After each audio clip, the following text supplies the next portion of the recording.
काली नजर। माँ, माँ, अरे क्या माँ माँ कर रहा है? बकरी का बच्चा है क्या?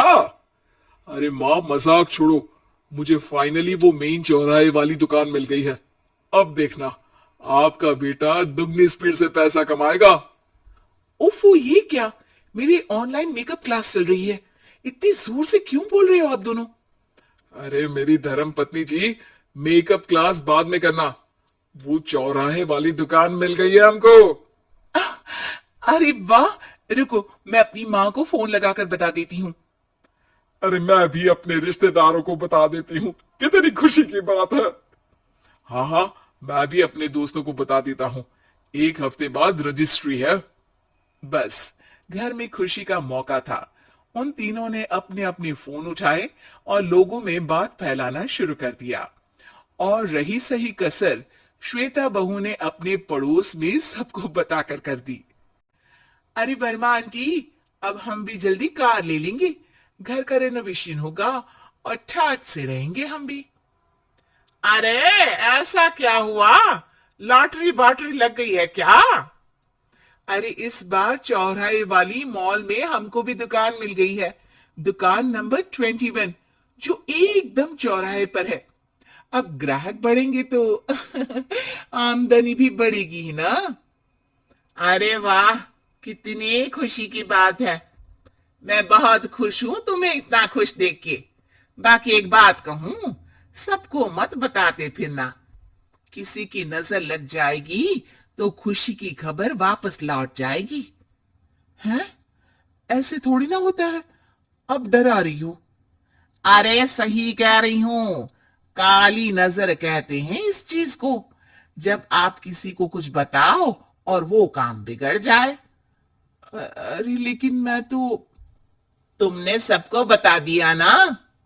हाँ, फोन लगा लगा के। अब बच के रहना। काली नजर बड़ी खतरनाक होती है। श्वेता इतनी खुश रहती है कि वो वर्मा आंटी की बात पर ध्यान ही नहीं देती, जबकि पड़ोस में और भी लोगों से खुशी की खबर शेयर करती रहती है। अगले दिन राजेश बहुत दुखी होकर घर आता है। अरे बेटा, क्या हुआ? मुंह क्यों सूजा हुआ है? मधुमक्खी ने काट लिया क्या? माँ, वो दुकान किसी और के पास चली गई। किसी ने ज्यादा भाव लगा दिया। अरे पर बात तो आपसे हुई थी ना उस दुकान वाले की।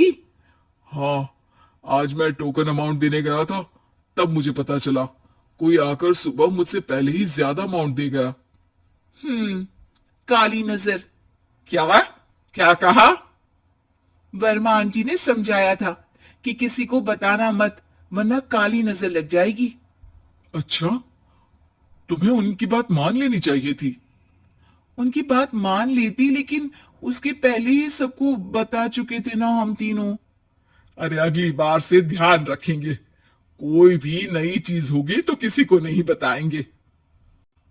तीनों कुछ दिन ऐसे ही रहते हैं, पर एक दिन श्वेता को एक मेल आता है।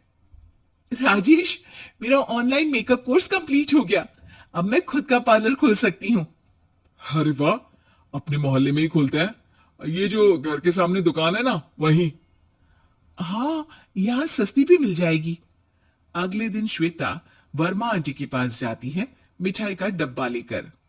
अरे आओ आओ, कैसे आना हुआ? जोर से नहीं बोलूंगी।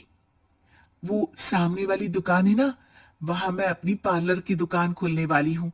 उसकी मिठाई है। अरे वाह, बहुत बधाई हो तुमको। हाँ, मैं कमाने लगूंगी तो राजेश पर पूरे घर का बोझ नहीं रहेगा ना आंटी जी। ये तो है। पर ये बता कि तूने ये बात किसी और को तो नहीं बताई ना? अरे नहीं नहीं, पिछली बार गलती कर दी थी। काली नजर लगी किसी की और राजेश के हाथ से वो दुकान चली गई थी। सबको मत बताना। चलो मैं चलती हूँ, कल दुकान की बात करने भी तो जाना है। अगले दिन श्वेता दुकान के लिए मालिक से बात करने जाती है।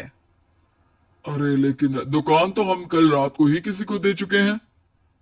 कल ही? हाँ, कल ही। 2 दिन बाद कोई यहाँ पार्लर भी खोल लेगा।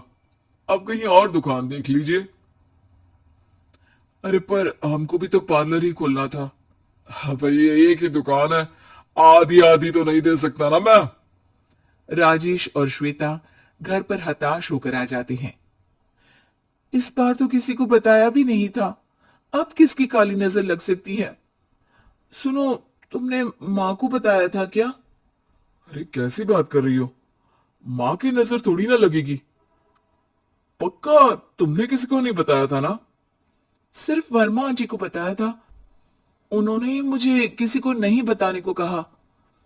अरे यार, तुम भी सही हो, मेरी माँ को नहीं बताने को कह रही हो, पर वर्मा आंटी को बताना तुम्हें जरूरी लगा।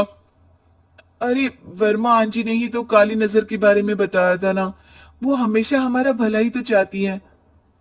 मेरी माँ भी हमारा भला ही चाहती है। अरे पर चिल्ला क्यों रहे हो? बात नहीं कर सकते क्या आराम से? नहीं आता वो आराम से बात करना, और करना भी नहीं चाहता हूं मैं। दुकान जाने का दुख गुस्से में बदल गया था और राजेश और श्वेता में बात बंद हो गई थी। 2 दिन बाद मोहल्ले में पार्लर का इनॉग्रेशन हुआ, जिसमें मोहल्ले के सभी लोगों को बुलाया गया, पर श्वेता, राजेश और मां नहीं जाते। माँ, अंदर आ जाओ, क्या देख रही हो? अरे नया पार्लर देख रही हूं अपने आंगन से। देखो, माँ को दूसरे का सुख देखने में कितना मजा आ रहा है, मेरा दुख नहीं दिख रहा इन्हें। यहां मेरा पार्लर भी तो हो सकता था। अरे चुप रहो यार, हर बात में लड़ाई क्यों ढूंढ रही हो? राजेश और श्वेता फिर बहस करने लगते थे। तभी माँ ने दोनों को बाहर बुलाया। अरे जरा देखो तो, दुकान चलाने वाले का बोर्ड पर नाम क्या लिखा है? श्रुति वर्मा।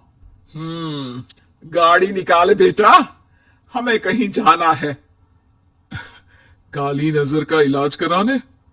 राजेश अपनी बाइक निकालता है। तीनों ट्रिपलिंग कर रहे हैं। माँ राजेश को उस मॉल वाली दुकान पर लेकर जाती है जहां राजेश अपनी दुकान खोलने वाला था। यही दुकान लेना चाहता था ना तू? हाँ, पर इनको भी दुखी करने लेकर आई हो क्या यहाँ पर दुकान दिखाकर? वहां काफी नहीं था? अरे श्वेता, थोड़ा सब्र रख, अभी पता चलेगा कि हम यहाँ क्यों आए हैं। बता, इस दुकान चलाने वाले का नाम क्या है? अनुपम वर्मा। कुछ समझ में आया?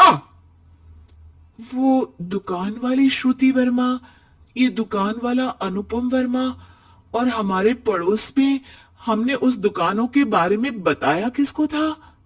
वर्मा आंटी को। मतलब वर्मा आंटी ही हमारा काम बिगाड़ रही है? नहीं नहीं, ऐसा नहीं हो सकता, ये बस इत्तेफाक है। राजेश अपना फोन निकालता है और श्रुति वर्मा और अनुपम वर्मा के नाम फेसबुक पर सर्च करता है, जहां ये दोनों ही वर्मा आंटी के रिश्तेदार होते हैं। श्वेता को समझ में आ जाता है कि वर्मा आंटी की ही नजर काली नजर है। अब क्या करना है?